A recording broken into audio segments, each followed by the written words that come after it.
dun sa truck scale. Teka lang, may nakita ko ditong kinakain ko dati nung kabataan ko. Ito.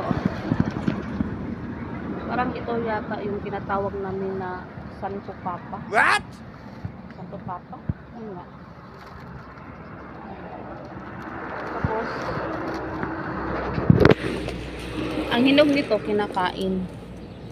Wala siyang hinog. Hindi pa siya hinog. Wala pang mga hinog.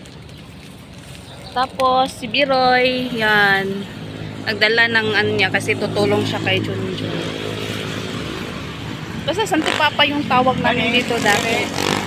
Ikuha na lang ni, pakaras na lang ni bako. Yan. Hilaw pa siya. Wala pang hinog. Puntahan natin sila doon. Tapos may dala akong ang tawag to, fish cracker. Wow. Yan. Kain tayo ng fish cracker habang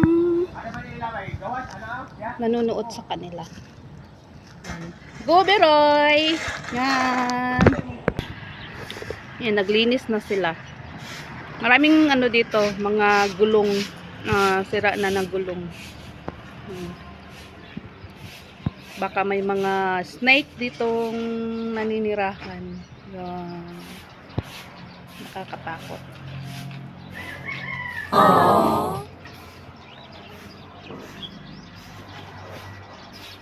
Ito pala yung ito yung handalamay. Handalamay. Gamot sa ugahip.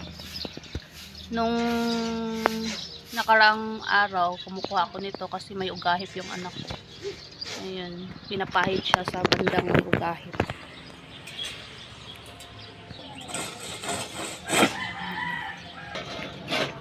Balik na tayo doon. Tapos, may kunti na lang yung ano ko.